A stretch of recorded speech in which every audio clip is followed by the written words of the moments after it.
Oke, assalamualaikum Bismillahirrahmanirrahim. warahmatullahi wabarakatuh. Assalamualaikum warahmatullahi wabarakatuh. Waalaikumsalam warahmatullahi wabarakatuh. Assalamualaikum warahmatullahi wabarakatuh.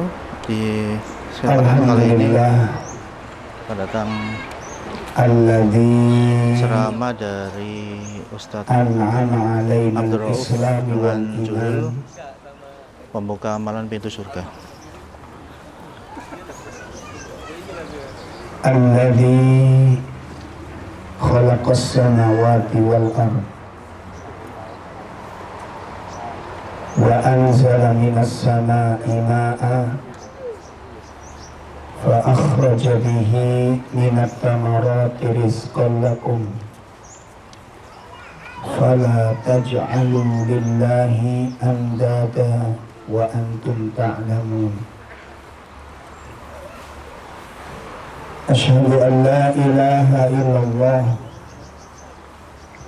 wahdahu la syarika lah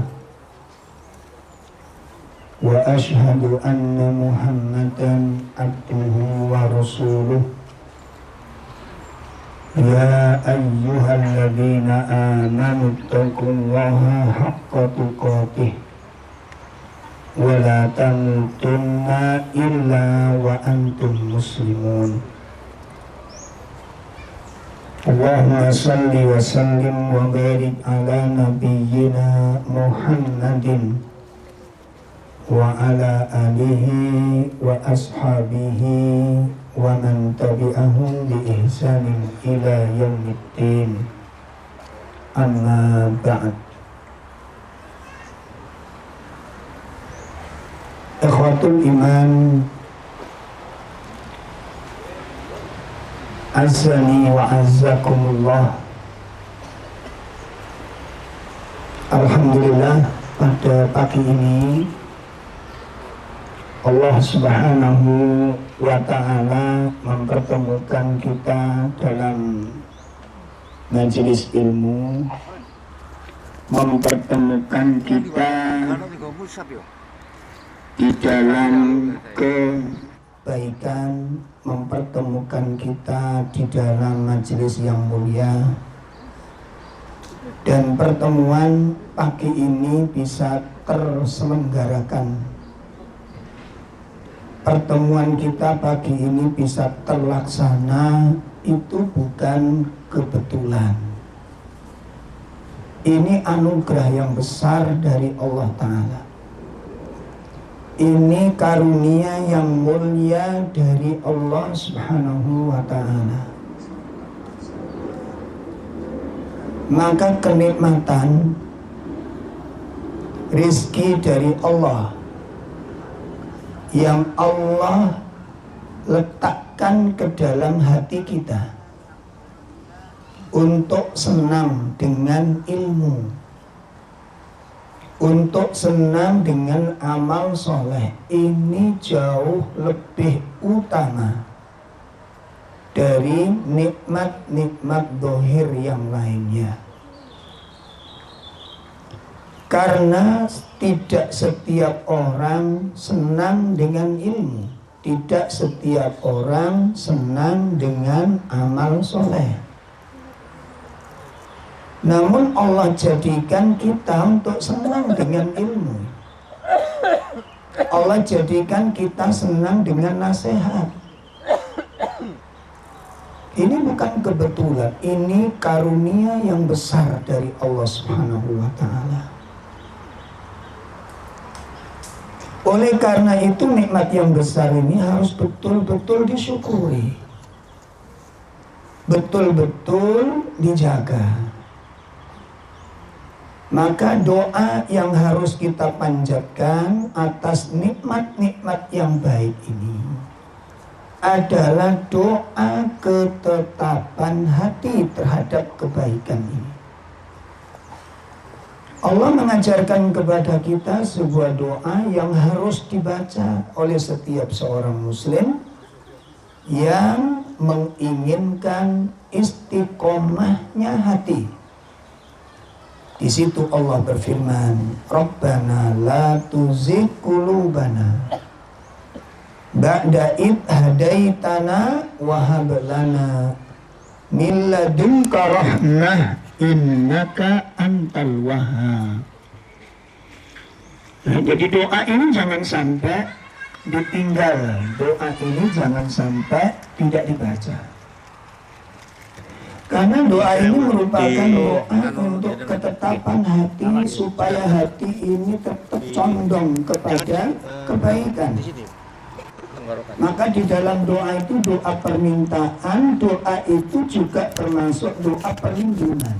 Doa itu di surah Al-Imran ayat ke-8 tersebut, di mana di doa itu Rabbana la tuzigh qulubana, ya Allah, wahai Rabb kami, jangan kau jadikan hati kami condong kepada yang enggak benar. Jangan kau jadikan hatiku ini cinta kepada yang batil. Jangan kau jadikan hatiku senang kepada maksiat. Ba'da id hadaitana, setelah engkau memberikan hidayah kepada hati ini. Maka doa ini juga memberikan penjelasan kepada kita bahwa orang yang sebelumnya dapat hidayah satu saat bisa tergelincir.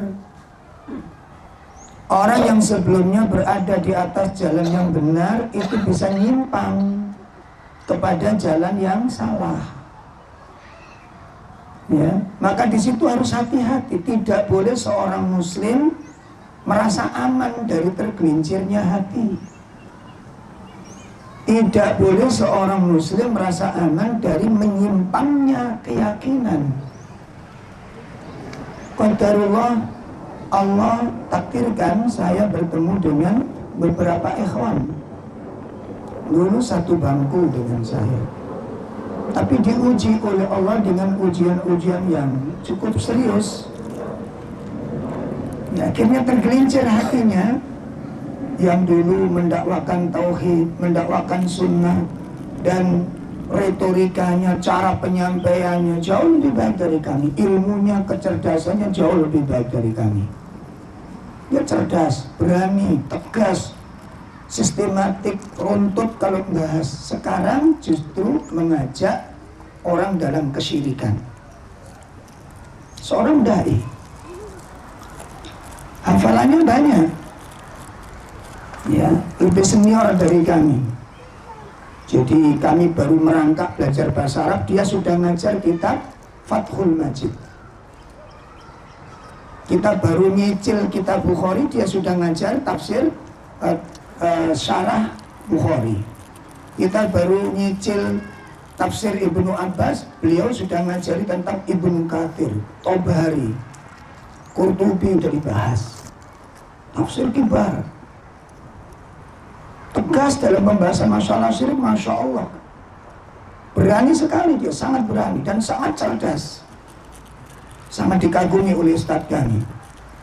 Berjalannya waktu, ada masalah-masalah dalam kehidupan, dan subhanallah tidak terjaga. Ya, tidak terjaga. Akhirnya sekarang mendakwakan kesyirikan. Orang ngajak syirik, ya, cari jimat ke kuburan. Dan wallahu a'lam, konon terakhir berita yang kami dapat dari salah seorang kepercayaannya, kan penasaran kitab sakmono kayak digoning kan gitu kan. Wong kitab itu Masya Allah, kitabnya luar biasa. Banyak kitab-kitab yang kami pun baru tahu dari beliau gitu. Wallahu a'lam, mudah-mudahan berita ini nggak benar, mudah-mudahan. Tapi sangat mengejutkan, apa katanya, dikubur kitabnya. Ini yang sebenarnya kami sangat penasaran, antara bahasa kami itu mosok sih gitu loh. Tapi ya sangat memungkinkan. Sangat memungkinkan, karena di rumahnya sekarang jadi studio penyanyian gitu. Dulu menjadi pondok pesantren, sekarang dirubah menjadi pertemuan orang-orang yang hobi tidak karu-karuan. Dulu menampung pondok pesantren. Artinya apa? Kisah ini itu sebagai ibrah bagi kita, pelajaran bagi kita semua. Itu ada di depan mata kita peristiwanya, Pak. Kita hidup sama-sama, kita jalan bareng-bareng, tidur bareng-bareng, makan satu piring, itu sering kita.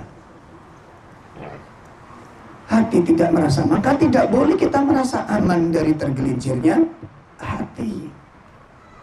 Ya, baik bapak-bapak, ibu-ibu sekalian, maka mengharap pertolongan Allah, rahmatnya, inayahnya, dan penjagaannya. Semoga Allah menjaga iman kita semuanya, menjaga kita dan semua keluarga kita dari segala keburukan. Semoga Allah menyelamatkan kita, keluarga kita dari segala fitnah. Dan semoga Allah menuntun kita untuk istiqomah di atas ketaatan. Amin ya rabbal alamin. Amin. Perlu saya ingatkan sebelum saya lanjutkan materi tentang mujibatul jannah, ya, tentang amalan-amalan yang bisa mendatangkan seseorang ke dalam surganya Allah Subhanahu wa ta'ala. Saya melihat di majelis antum di depannya masih banyak yang kosong, itu tolong diisi. Yang merasa tempatnya kosong, depannya diisi. Ya, tuh kosong itu. Nah, itu maju, mas. Kak rumongso ya. Yang rumongso depannya kosong, mohon diisi supaya teman-teman di belakang tidak melangkai pundak-pundak, ya. Mohon yang rumongso depannya masih bisa diduduki, tolong ditempati. Maju lagi Pak Tua, itu kosong, masih kosong. Sudah, ini cukup di depan, belakangnya maju. Nggak sebujung, nggak apa-apa toh? Nggak apa-apa, Ustaz. Dalam? Nggak apa-apa, 1,5 jam. Ya. Masa kalah konser, ya? Di depan konser tuh berdiri tok itu 3 jam kuat loh. Sampeyan lo gue enak teman-teman nak ngombe nak cemilane, masya Allah. Jadi lu lemu sampeyan.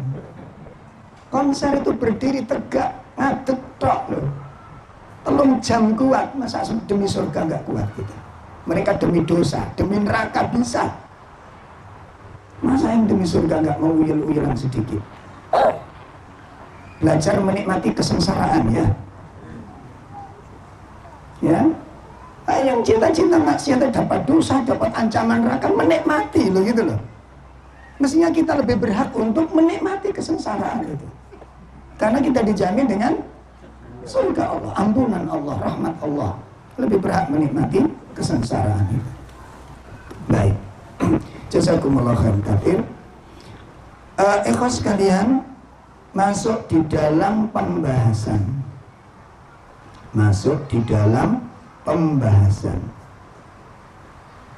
Ya, pada poin yang keberapa itu?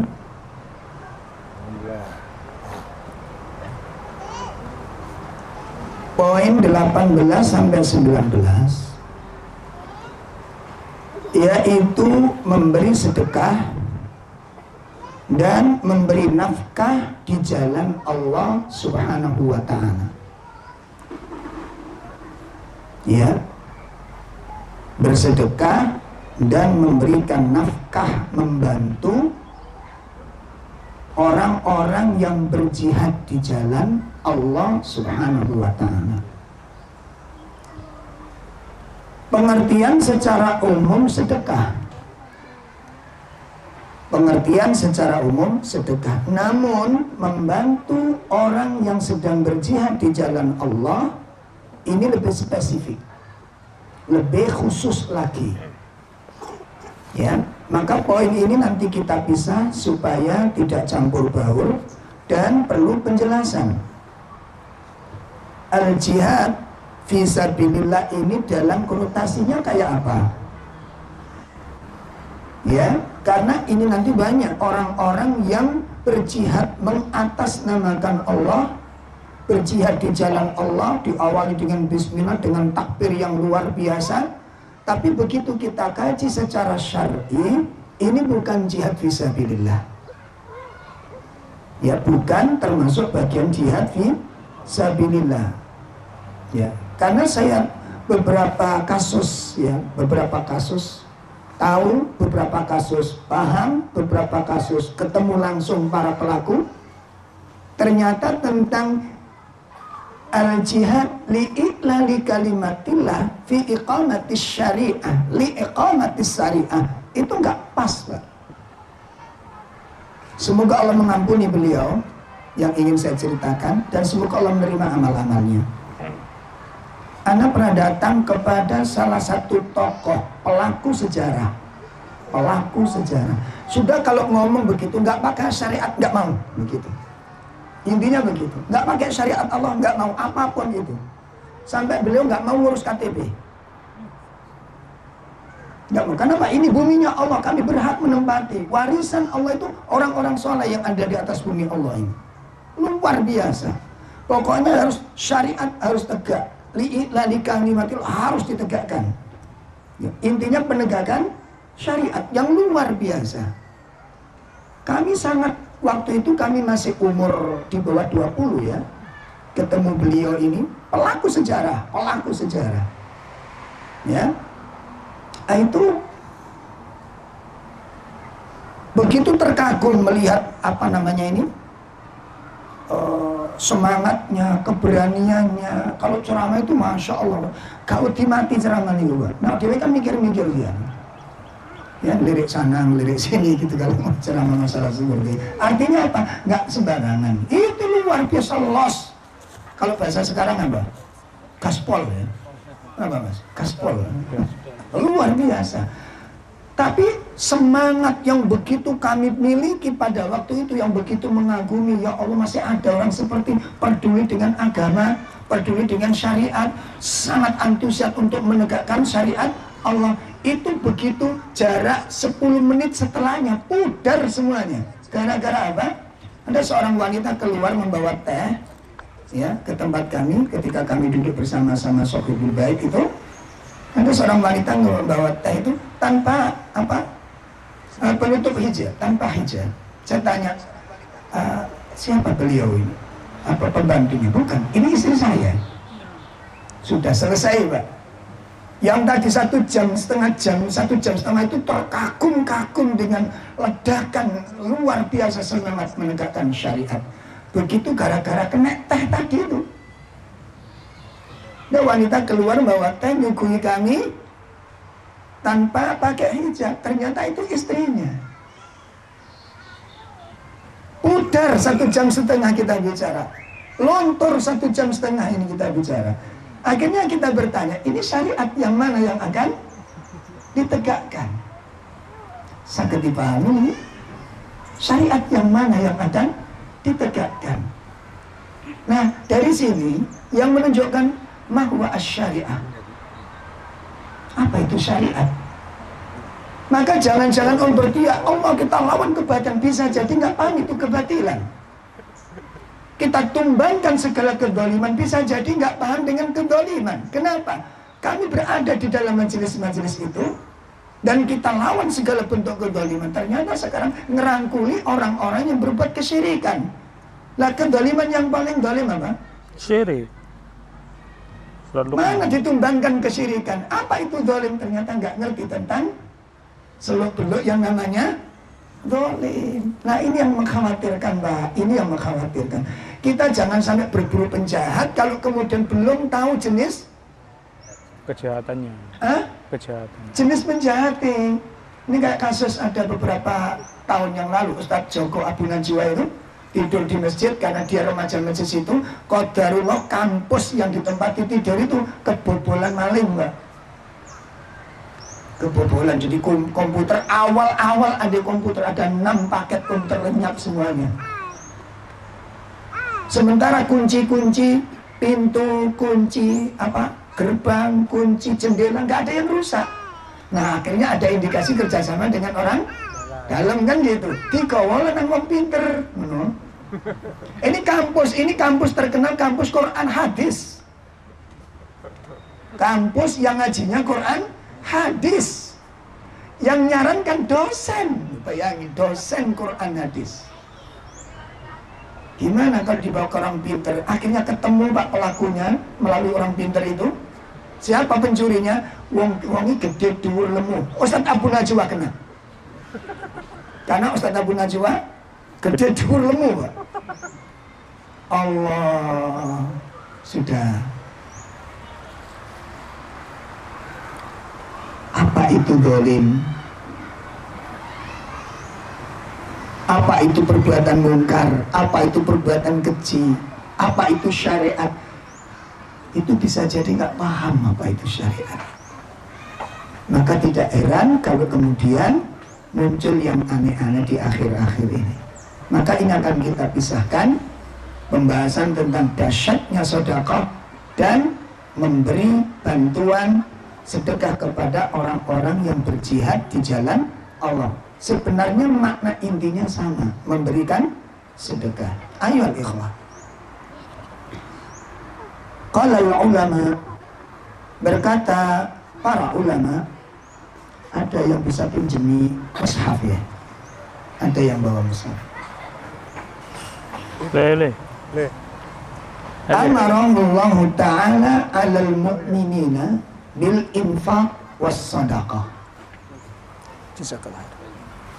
Sesungguhnya Allah Subhanahu wa ta'ala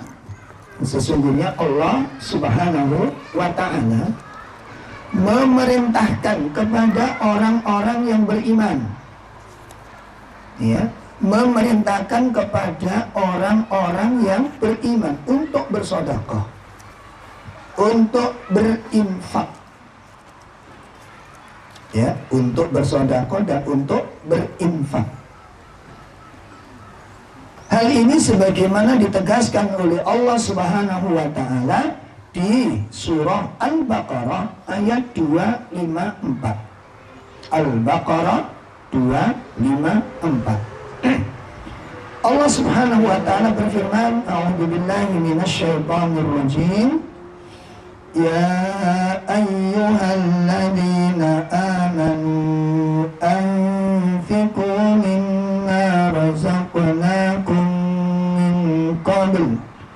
min qabl an ya'tiya yawmun la bay'un fihi wa la khullatun wa la syafa'ah wal kafiruna humud dhalimun. Ya, ada terjemah silakan.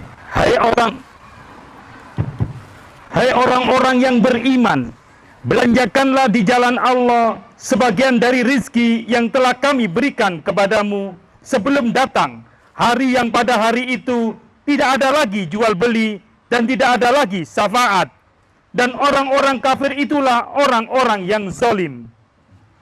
Nah, di ayat tersebut Allah Subhanahu wa ta'ala memerintahkan kepada orang-orang yang beriman untuk berinfak, ya, menginfakkan apa dari penghasilan yang dia dapatkan. Anfiqu mimma razaqnakum. Anfiqu mimma razaqnakum. Berinfaklah kalian dari sebagian rizki yang telah Allah berikan kepadamu. Ini. Jadi di situ dianjurkan setiap kita mendapat rizki itu hendaknya disisihkan untuk diinfakkan di jalan Allah Subhanahu wa ta'ala. Ya, ini yang pertama. Maka Allah ingatkan, min qabli ayyatiya yaumun la bai'un fihi wala khullatun wala syafa'ah. Ya, sebelum datang hari ketika tidak ada lagi jual beli, tidak ada lagi persahabatan, tidak ada lagi tolong menolong, syafa'ah. Maka sebelum datang hari itu infakkan, karena infak itu yang akan menolongmu, karena infak itu yang akan membantumu, karena infak itu yang akan menjadi syafaat bagimu. Maka lihatlah sebuah ungkapan penyesalan, sebuah ungkapan penyesalan yang dijadikan penyesalan itu ketika dia belum berinfak, datang kematian kepada mereka. Mereka belum bersedekah tapi datang kematian kepada mereka, itu menjadi penyesalan yang panjang. Kenapa kok yang jadi standar itu infak? Sebagaimana ditegaskan oleh Allah Subhanahu wa taala di dalam surat Al-Munafiqun ayat 10. Surat Al-Munafiqun ayat 10. Ya. Allah Subhanahu wa taala berfirman, "Wa anfiqu mimma razaqnakum min qabli ayyatiya ahadakumul maut fayaqula rabbi laula akhartani ila ajalin qarib." Iya. Dan belanjakanlah sebagian dari apa yang telah kami berikan kepadamu sebelum datang kematian kepada salah seorang di antara kamu. Lalu ia berkata, "Ya Rabbku, mengapa engkau tidak menangguhkan kematianku sampai waktu yang dekat?" Kemudian yang menyebabkan aku dapat bersedekah dan aku termasuk orang-orang yang salih. jadi standarnya di situ sedekah dijadikan patokan. Wahai Rabbku, mengapa engkau tidak undurkan aku kematianku barang sejenak? Ya, sekiranya engkau berkenan menunda kematianku sedikit waktu lagi, maka aku dapat bersedekah. Maka aku bisa bersedekah. Dan aku akan menjadi orang-orang yang soleh. Perhatikan jamaah. Penyesalan yang ada di dalam ayat itu penyesalan tidak mampu melaksanakan sedekah atau terlambat di dalam melaksanakan sedekah. Ajal tiba, sedekah belum dilakukan. Ajal tiba, sedekah belum dilaksanakan. Menjadi penyesalan panjang. Kenapa yang menjadi standar kok sedekah? Rasulullah Shallallahu Alaihi Wasallam menyebutkan, karena sedekah menjadi standar benarnya keimanan seseorang. Sedekah menjadi apa? Standar keimanan, benarnya keimanan seseorang. Bersedekah. Maka inilah yang perlu kita kaji. Di antara keistimewaan sedekah, keistimewaan sedekah. Ayyuhal ikhwah rahimani wa rahimakumullah, di dalam Al-Quran banyak sekali keutamaan sedekah itu. Banyak sekali keutamaan sedekah. Apa di antaranya? Yang pertama,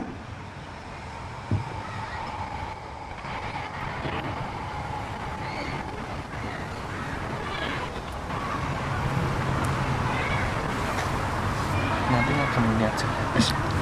bahwa sedekah merupakan standar benarnya keimanan seseorang. Sedekah merupakan standar atau bukti benarnya keimanan seseorang. Ya, Rasulullah Sallallahu Alaihi Wasallam menyebutkan dalam sebuah hadis yang diriwayatkan oleh Imam Muslim. Beliau menyatakan dalam hadis yang agak panjang, saya potong di pertengahan hadis. Beliau mengatakan, as-salatu nurun. Salat itu cahaya. Was-sadaqatu burhanun. Sedekah itu bukti. Sedekah itu apa? Bukti. Artinya apa? Bukti tentang benarnya keimanan. Wasabrun, dan kesabaran itu diyaun, cahaya. Hadis diriwayatkan oleh Imam Muslim. Beliau mengatakan salatu nurun, salat itu cahaya, shadaqatun burhan, sedekah itu bukti benarnya keimanan. Wasabru diyaun, dan sabar merupakan cahaya, merupakan sinar. Nah ini. Lah di situ jamaah sekalian, Nabi menyebutkan sedekah itu burhan itu bukti. Bukti kalau imannya itu benar dengan apa? Dengan terwujudnya sedekah. Lebih jelas lagi pada hadis yang kedua, diriwayatkan oleh Imam Ahmad dan imam-imam yang lain. Qala sallallahu alaihi wa alihi wasallam, telah bersabda Rasulullah sallallahu alaihi wasallam, la yajtami'u syuh wal iman fi qalbi mu'min. Nah, ini lebih jelentreh lagi. Ini lebih jelas lagi. Apa kata Nabi sallallahu alaihi wasallam? Tidak akan berkumpul, tidak akan bersatu asyuku wal iman, antara kebakhilan dan keimanan, fi qalbi mu'min, di hatinya orang mukmin. Jelas. Tidak kumpul jadi satu, atau tidak mungkin bersatu antara iman dengan kebakhilan di hatinya orang mukmin. Artinya apa ini, Pak? Artinya apa? Kalau orang itu beriman, maka tidak mungkin dia apa? Bakhil. Gak mungkin sudah. Kalau orang itu beriman, gak mungkin eman-emanan dikeluarkan, itu gak mungkin. Bakhil itu kan imsak. Kalau dalam bahasa Quran itu ada dua, ada asyuh, ada al-bukhl. Pelit dan bakhil. Masih ingat pembahasannya? Hah? Masih ingat apa itu definisi bakhil dan pelit? Kok melihat sorot matanya kosong ini? Gak yang dipikir apa gitu? Hah? Itu mikir materi atau mikir istri yang di belakang sana? Istri yang nggak ikut. Ya, jadi kalau bakhil itu apa? Menahan sesuatu yang disenangi untuk diberikan. Nah, itu bakhil. Menahan sesuatu yang disenangi untuk diberikan. Jadi kalau memberi ini kenapa? Sing nggak disenangi sing dikeno. Itu bakhil. Jadi kalau ngasih sesuatu itu sing elek-elek. Mantan itu bakhil. Lah kalau pelit, bakhil ditambah dengan khirs. Bakhil ditambah dengan khirs. Apa? Ada ketamaan di dalamnya. Sudah menahan sesuatu yang disenangi untuk diberikan, ditambah lagi dia serakah. Itu asyuh namanya. Jadi beda kelas. Maka di sini sudah ditegaskan oleh Allah Ta'ala. Orang yang beriman tidak mungkin bakhil, dan orang yang bakhil berarti, halo? Kalau orang beriman tidak mungkin bakhil. Kalau dia bakhil, gak mungkin beriman. Sudah gak usah diragukan hak itu. Kalau dia bakhil, sudah dipastikan, gak usah diragukan.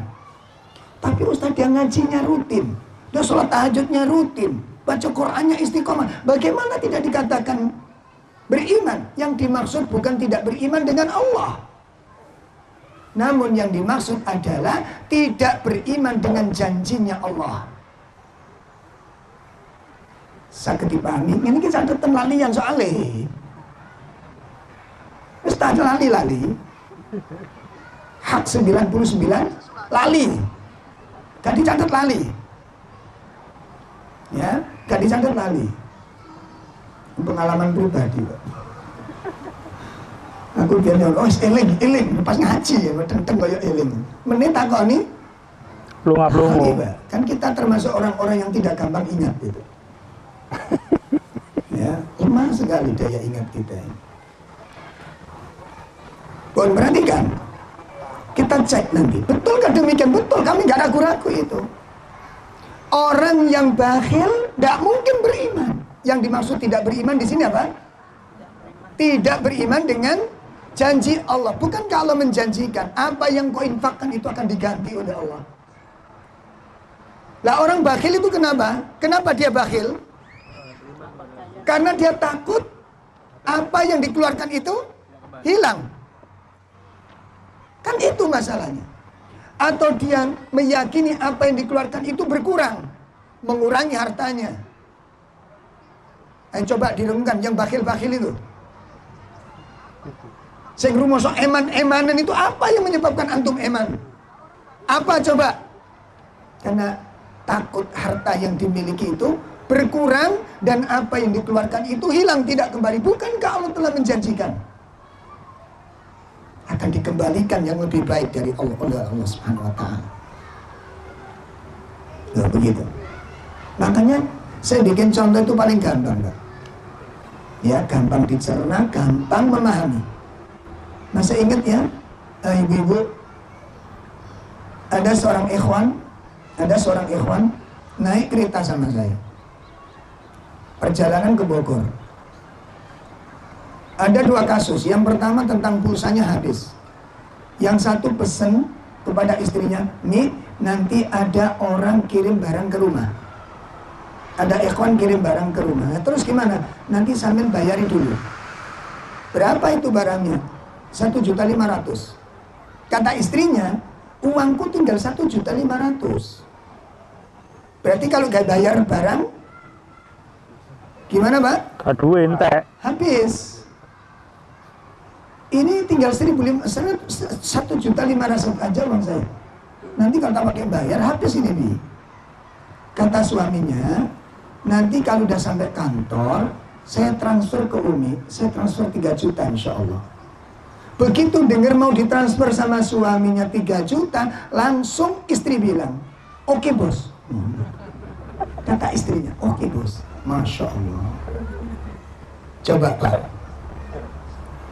Pada saat istri mengeluarkan uang 1.500.000 tadi, pada saat istri mengeluarkan uang 1.500.000 tadi, itu merasa berat apa ringan? Saat dia dengar suaminya akan mengganti 3 juta. Ringan apa berat? Ringan. Apa yang membuat ringan? Apa? Karena ada iku nek sing lanang gak ngedabrus kan? Loh bener apa enggak? Loh iya apa enggak? Kalau suaminya balik bohongi begitu, istri percaya apa enggak? Wis moh. Engko tak ganti 5 juta. Moh. Itu pakai guna itu bacanya. Enggak mau bener, Pak. Masya Allah, enggak mau bener. Kenapa?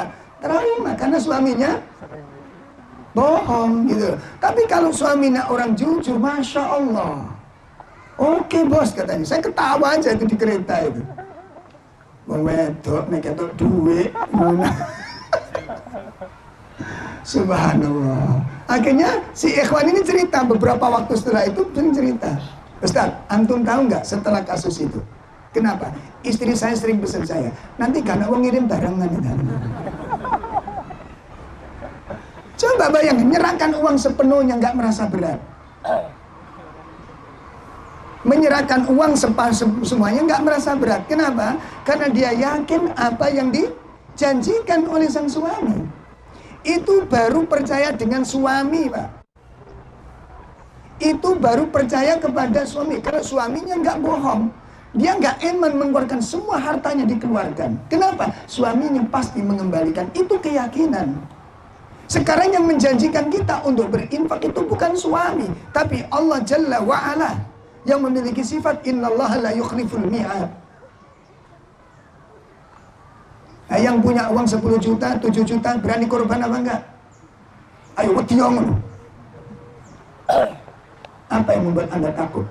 Anda sudah punya uang 7 juta, nggak berani sedekah, nggak berani korban. Apa yang Anda takutkan? Sudah 7 juta beli kambing bisa nggak? Bisa. Beli. Oh, nanti 7 juta ambil 30. Ini pelit orang-orang seperti ini. Ini tukang rosokan kayak ini. Nggak layak orang beriman punya pikiran seperti ini. Terus Allah membiarkan antum terlantar, membiarkan antum terlonta-lonta dalam kesengsaraan. Sakit dipahami juga. Maka kalau hari ini kita masih eman-emanan untuk bersedekah, baik itu untuk istri, untuk keluarga, apalagi untuk orang tua, maka pertanyakan keimananmu. Apa artinya kita ngaji akidah? Apa artinya kita ngaji tentang asma wa sifat? Ternyata kita nggak kenal tentang sifat-sifat Allah. Apa yang kita banggakan dan kajian, oh saya ngaji tauhid, apa artinya itu tauhid? Bakhil itu bukan tauhid.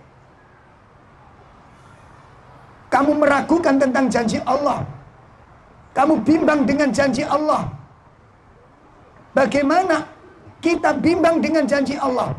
Kan itu ada di dalam. Iya kalau Allah nanti ganti cepat. Nah kalau enggak, kan itu yang menjadi borok itu. Lalu kenapa Anda meyakini suatu Tuhan yang Tuhan itu antum tidak yakin bahwa dia memenuhi janji? Kenapa antum sembah Tuhan yang bohong? Ini yang menjadikan lemahnya dan rapuhnya akidah. Dari satu sifat terbongkar kejujuran iman ini. Maka orang yang akidahnya bagus gak mungkin melahirkan karakter-karakter yang mengecewakan. Gak mungkin, Pak. Ini karakter-karakter yang tidak menakjubkan, pribadi-pribadi yang tidak mengagumkan.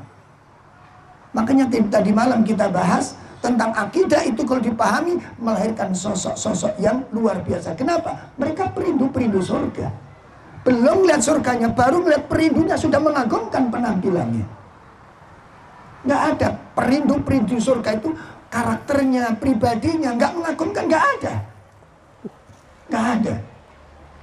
Itu belum surganya, itu baru perindunya. Orang-orang yang merindukan surga, kita sudah terlihat di sana.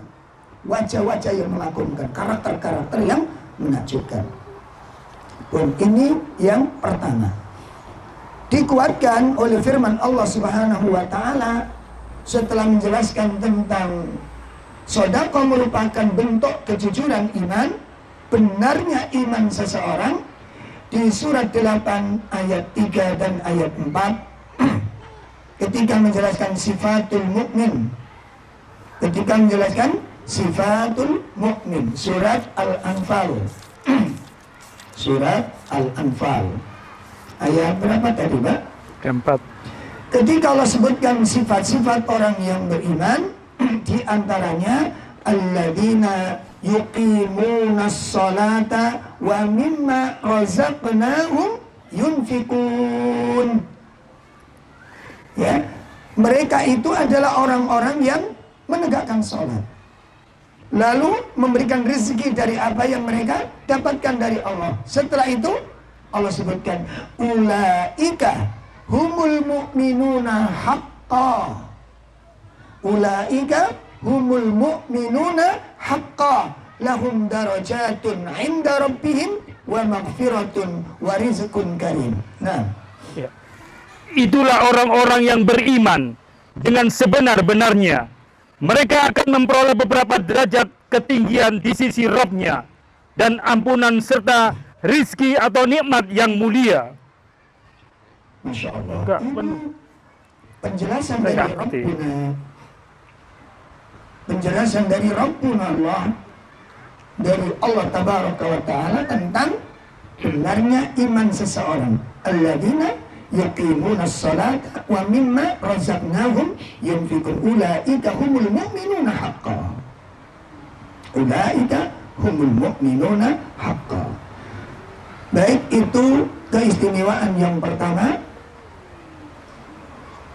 Ya, keistimewaan yang pertama dari orang-orang yang menyedekahkan hartanya dalam ketaatan kepada Allah Subhanahu wa ta'ala. Yang kedua, Siapa betul? min fadaili shadaqah, di antara keutamaan sedekah adalah salamatun minan nifaq, orang yang bersedekah di jalan Allah dan gemar bersedekah, artinya tidak bakhil, orang tersebut akan selamat dari sifat kemunafikan. Orang tersebut akan selamat dari kemunafikan. Masya Allah. Kenapa demikian? Karena bakhil merupakan bagian dari sifat nifak. Awas. Bakhil merupakan bagian dari sifat nifak. Jadi sifat munafik niku mboten cuma 3. Sebagaimana hadis yang umum yang sudah kita baca, ayatul munafiqina thalatha. Tanda-tanda munafik ada 3. 1, idza haddasa kadzdzaba. Kalau ngomong dusta. Wa idza wa'ada khilafa. Kalau dia janji mengingkari. Wa idza tumina khana. Kalau dipercaya khianat. Itu baru 3. Di dalam Al-Quran banyak sekali disebutkan sifat-sifat munafik. Salah satunya adalah kalau mau infak abot. Nah, diperhatikan. Artinya punya sifat bakhil di sini.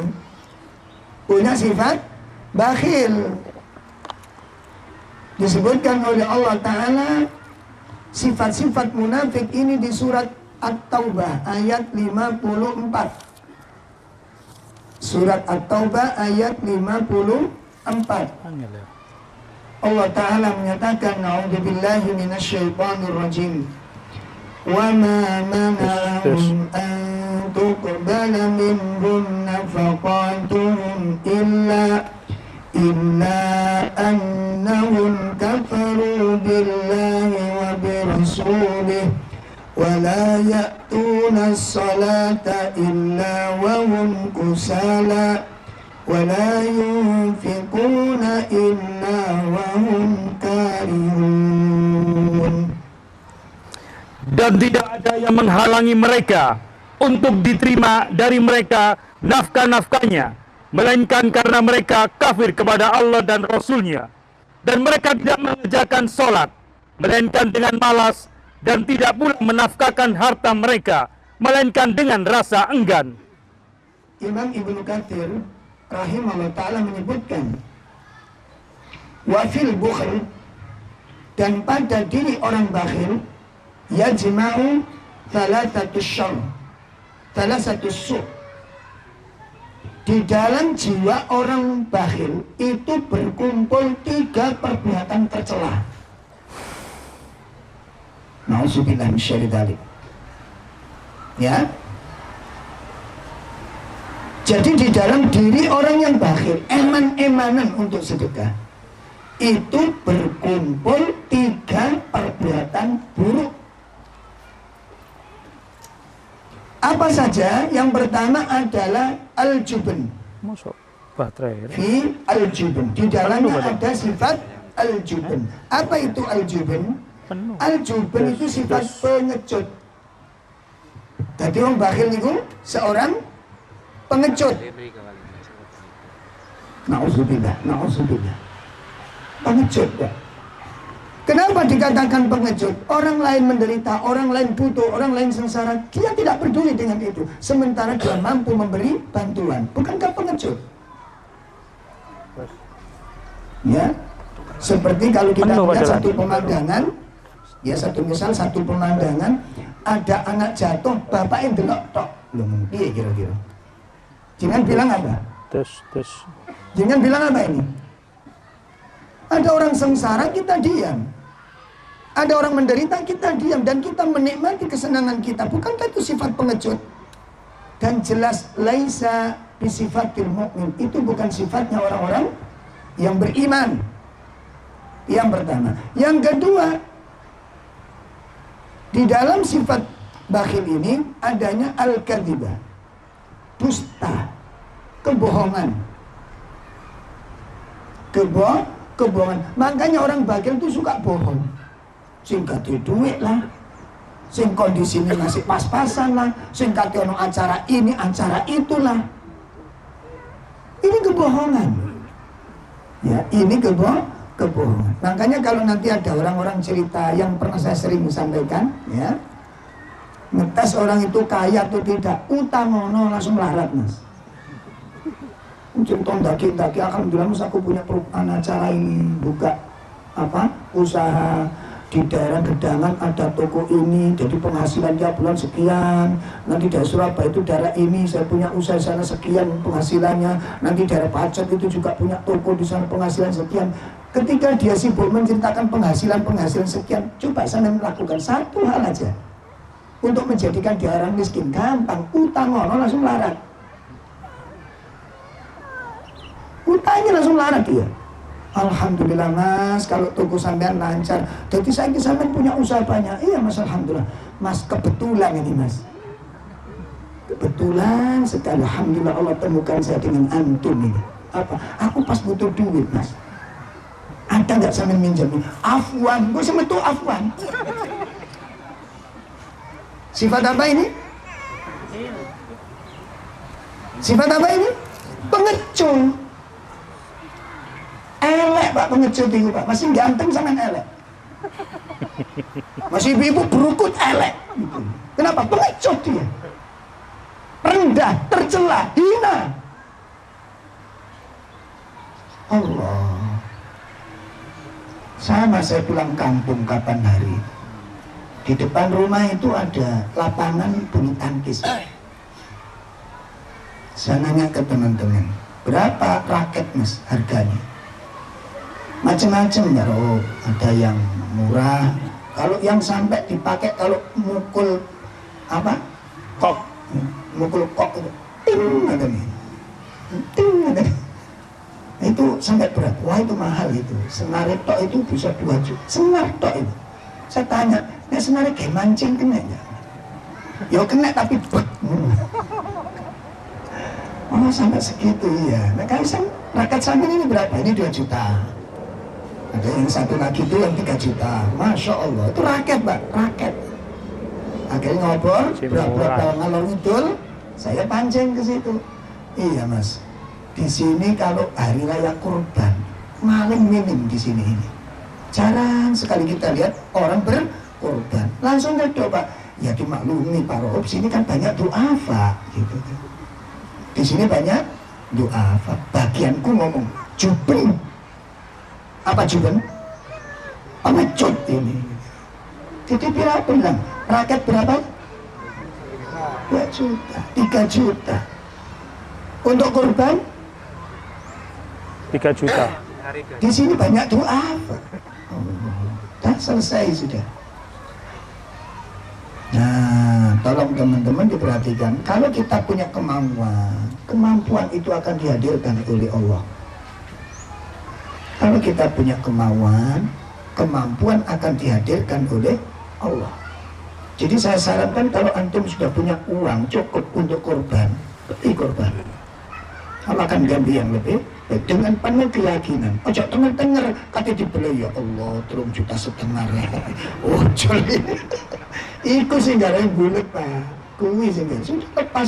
Sudah Allah akan ganti. Bukan kalau sudah janjikan? Bukan kalau menjanjikan? Yakin? Ya yakin sih yakin Ustaz.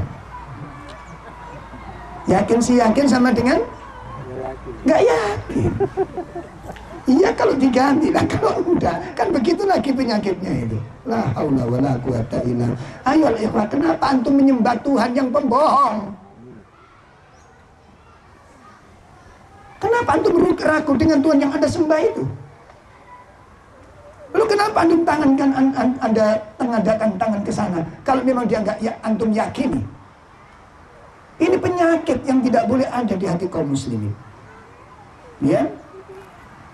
Jadi itu yang ketiga, sifat tercela yang ada di dalam sifat bakhil, kata Imam Ibnu Katsir. Yang ketiga apa? Qillatul khair, sedikit kebaikan yang diharapkan dari orang seperti ini.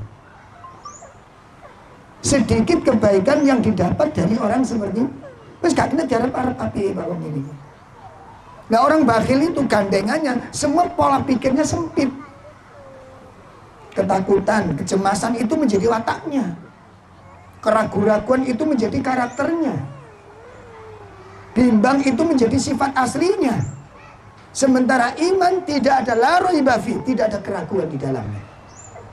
Itu keimanan yang dibutuhkan oleh Allah Subhanahu wa ta'ala. Baik, itu yang kedua, keutamaan dari sedekah yaitu menyelamatkan orang dari sifat munafik. Kemudian yang ketiga, keutamaan sedekah adalah menumbuhkan cinta, tatawalladul mahabbah, bisa melahirkan kasih sayang, melahirkan kecintaan. Hal ini sebagaimana dijelaskan oleh Nabi Shallallahu Alaihi Wasallam dalam sebuah hadis yang diriwayatkan oleh Imam Al-Bukhari di dalam kitab Al-Adabul Mufrad. Qala Rasulullah sallallahu alaihi wasallam, tahadu wa tahabbu. Tahadu tahabbu. Berilah kalian hadiah. Berilah kalian hadiah. Tahabbu, akan lahir saling mencintai. Akan lahir saling mencintai. Kenapa? Karena fitrah manusia, fitrah manusia Senang diberi hadiah. adalah mencintai kepada orang yang memberi kebaikan kepada dirinya. Nah, fitrah manusia akan mencintai orang yang berbuat baik kepadanya. Sebagaimana dijelaskan oleh Syekh Shalih Fauzan. Syekh Shalih Fauzan ketika menafsirkan surat Al-Fatihah yang berbunyi Alhamdulillahirabbil alamin. Alhamdulillah. Alhamdulillah, kata Syekh Shalih Fauzan, di dalam kitab Alhamdulillah itu mengandung 3 faktor, 3 hal. Dalam kalimat Alhamdulillah yang ada dalam surat Al-Fatihah itu mengandung 3 hal. 1, di situ ada asyukur.